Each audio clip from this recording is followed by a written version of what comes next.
Ben, we've had a question from one of our YouTube audience who asks this.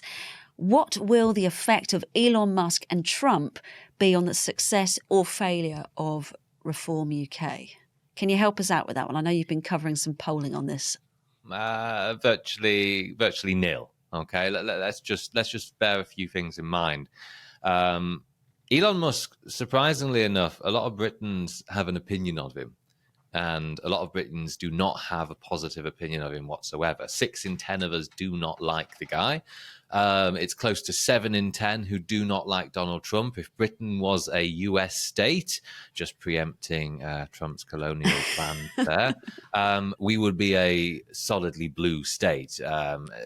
In November, Britons were asked how would they vote, and I think it was like only 17 to 20% of us would vote for Donald Trump. So pretty safe blue state there. On the success or failure of reforms, it's virtually nothing. And I think, to be honest with you, Farage has taken quite a blinkered approach to both Musk and Trump here, because the speed by which he came out to condemn and disassociate himself from Tommy Robinson, who, for the most part, Britons also do not like. The toxicity of the EDL in its heyday was there. And for Farage to disassociate himself is smart. He on that debate, I suppose, is the moderate. For him to, stand shoulder to shoulder with Elon Musk in front of an oil painting of Donald Trump is very detached from where the median Briton stands. And so what I would say is, the more Farage is seen with Trump, the more people think, I'm not really best keen on Farage. Let's not forget. But the money would be helpful, wouldn't it? Surely. I mean, last year when we were talking about the potential $100 million, surely that would give a great boost to Reform and improve their chances, no? Oh, absolutely. And, in the past, UKIP have been no stranger to quite sizable donations, quite sizable earnings.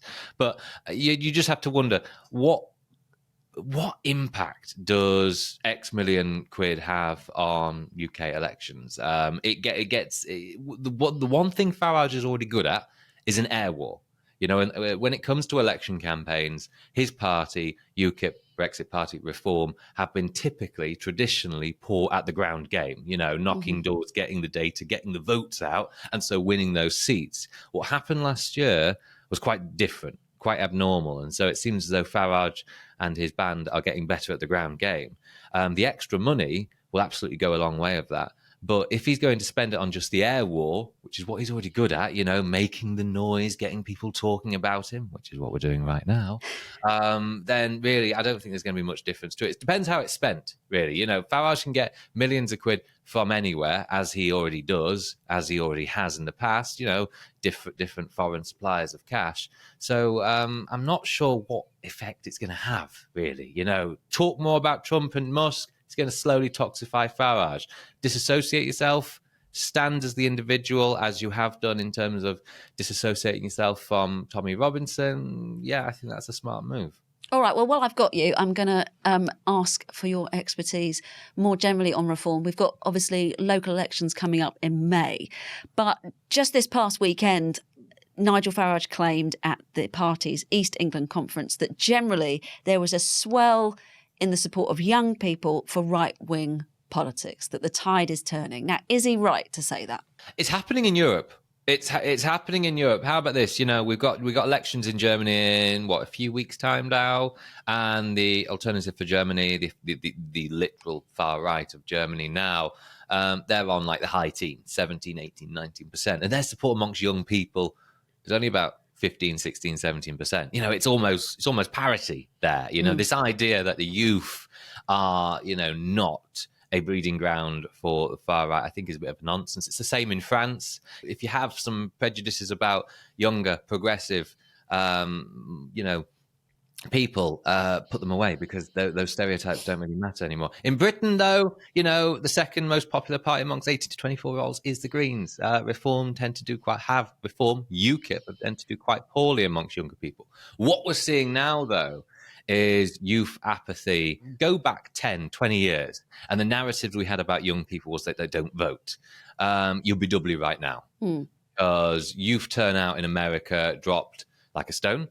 in November, and Trump's, Trump claimed he too was gaining support. But what was happening basically was Biden voters, Harris voters were not turning out. And what we saw, and what we're seeing in the opinion polls now, is a lot of progressive voters have lost faith in voting, in politics, both in voting for Labour. A lot of the Labour base now say they would stay at home, which is why the opinion polls look so crazy right now. And as a consequence, the only active angry voters on stage right now are Reform voters. So you look at the polls and you see Reform are gaining amongst the young, gaining amongst every Briton, every strata of society, and it's primarily a consequence of those progressive voters, that Labour base, being apathetic, saying they will stay at home. These elections we have this year in May, some of them might be delayed, by the way, or cancelled outright because, we're doing some reorganisation of councils.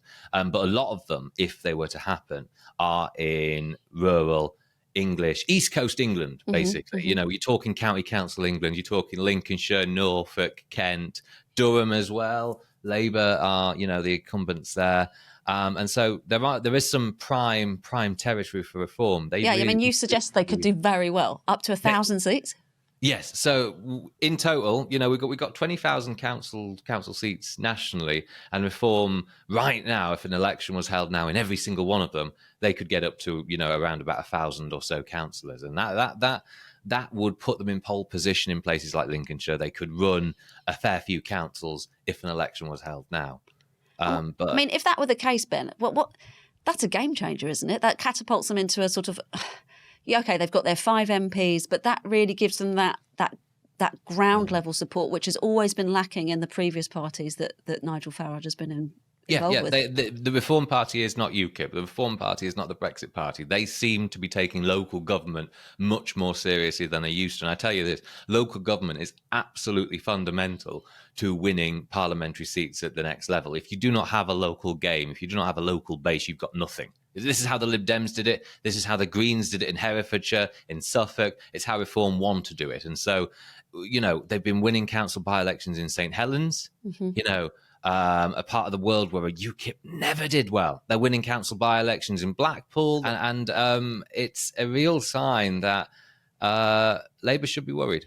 Absolutely, they should be worried. Labour should be worried, but just finally, should the Tories as well? Can you see Reform? Is there a world where they come second in these council elections?